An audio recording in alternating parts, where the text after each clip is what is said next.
Welcome to the Courage to Be podcast. I am your host, Tanya Vasallo.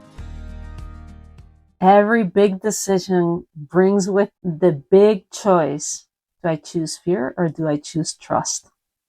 And this is such a hard one, but again, a theme that keeps showing up over and over and over and over again with everything that I'm doing with this move to Bali. I mean, there are just thousands. They say we make an average 30 to 60,000 decisions a day. 30,000 decisions a day, 60,000 thoughts a day. And with this move where we've had to get rid of things from the house, we've had to restructure the house and what it looks like. I mean, just the decisions I think are like tenfold than what the average is. But with big decisions, there's always moments where you have to decide, am I going to choose fear or trust? Because the first thing that comes out, because of our reptilian brain, because of our amygdala that's in the back of the brain, which is a small little piece of the brain that's like the size of a nut, what the amygdala's only purpose is to keep us safe. So when there's a big decision that comes, the amygdala sees that big decision as the lion in the jungle that's going to be chasing us. So the first thing it does, and that's its only job, is to keep us safe. And so it starts sounding out all the alarms of all the excuses, all the reasons why not to do something, because I'd rather have you stay in your comfort zone. Even if your comfort zone is something that's not good for you, but it's still comfortable. It's still something that's known. It's still something that the amygdala can deal with. So it says, no, let's stay where we're at versus trying to change anything, whether that change is small or big. Obviously, the bigger the decisions, the bigger the fear, because the bigger the alarms that are going off in your brain. So with this move, I mean, there's been so many moments of where the fear emerges and I have to kind of calm my nervous system in order to tell it that everything's going to be okay. And so flip that into trust. And it's always good to understand the 6 ghosts of fear that Napoleon Hill used to talk about. You know, I'm a certified coach with the Napoleon Hill Institute, so I'm very familiar with these 6 ghosts of fear. I'm not going to go in depth with them because we'll have them in another episode.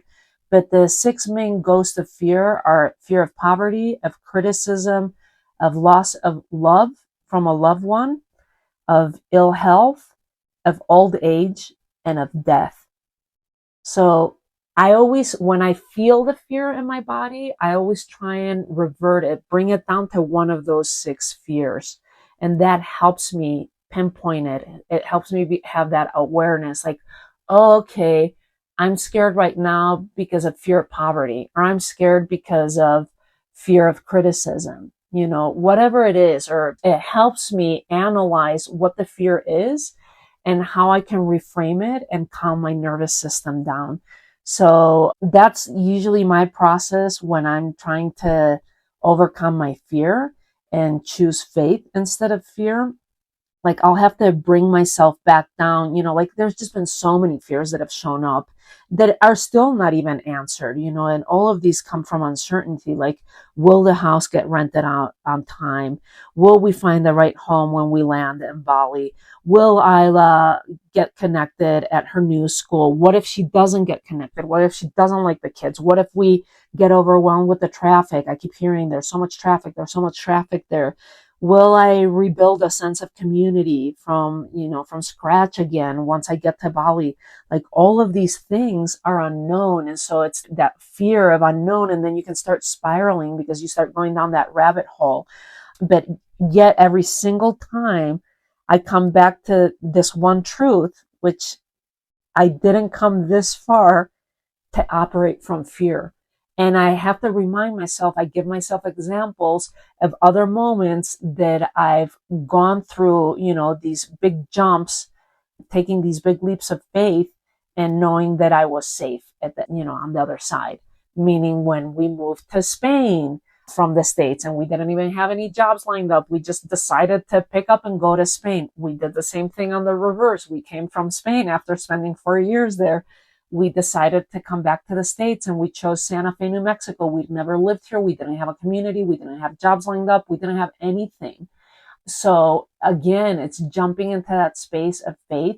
If only I could do this more on a daily basis, because you start realizing, for me at least, that a lot of times I'm trying to control situations, and I know control is just a sense of insecurity. It's control gives us this sense of security.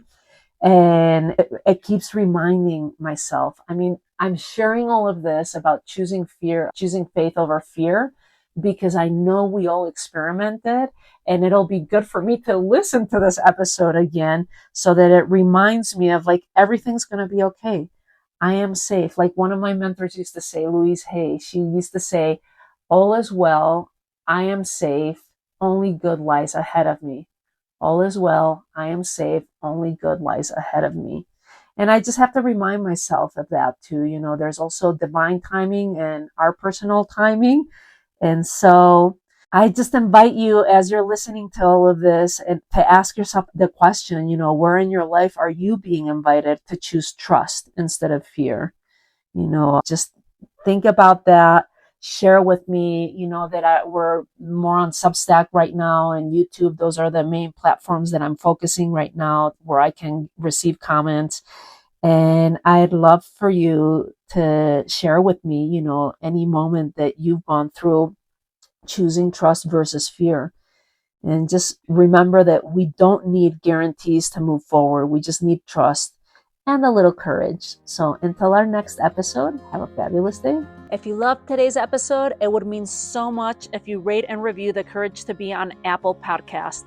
Not only does it help the show to grow, but it also gets you in the running for something amazing. Every month, I draw one lucky winner to receive a complimentary 7-night, 8-day vacation.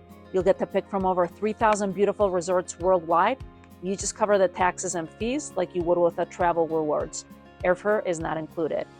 And if you want to double your chances, along with your Apple Podcast review, leave a couple of comments on YouTube. That counts as a second entry.